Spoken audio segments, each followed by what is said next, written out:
En komastage gogolewin committee ne chigili maliga bororen bunge nebo senator nebo county nebo Vihiga Godfrey Osotsi koig nebo ngecheret en committee inotana ak senator nebo county nebo Migori AD Okech koig rubeiwata kongalali Osotsi komwa kole wendi kotete tetutik kibo chigili le kiboisioito chepkondok kibo borora en mwa kole betos chepkondok kibo basari en serkalisiek kibo counties. Most of the bursary funds are in our view, from our review of audit report, are avenues for corruption. Most of that money ends up in people's pocket. They don't go to the students who are supposed to benefit from that money. We had several instances of clear corruption where money that has been set aside for bursary has not been accounted for.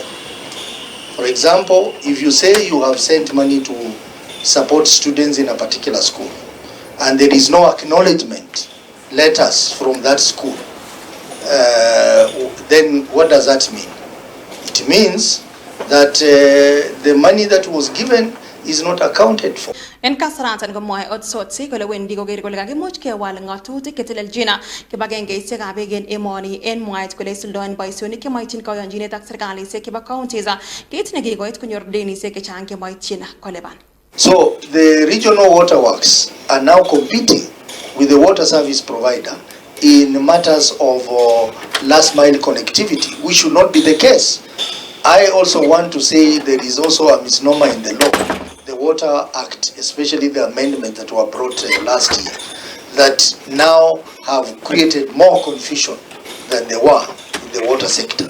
So I think in our report, which we'll be releasing, because we did an inquiry around the issues in the water sector, and we one of the things we'll be recommending is that we need a review of the water works agencies. We know their role. Most of them have acquired loans which cannot be accounted for. Most of them have acquired loans which have not been repaid.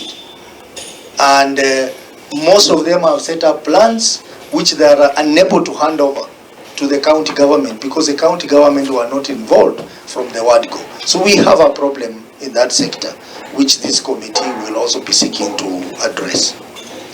I also want to say that this committee is also going to pick up on the issue of regional blocks. Lake Victoria, Lake Basin Authority, Lake Basin Economic Block. We have economic block in almost all the regions. These economic blocks, as you know, they are not yet anchored into law. And they have been receiving funds, particularly donor funds, which are not audited. And that is one area that we want to get into and see how to deal with the challenges that they are. We cannot have a situation where regional economic blocks are receiving funds from donors which they cannot account for.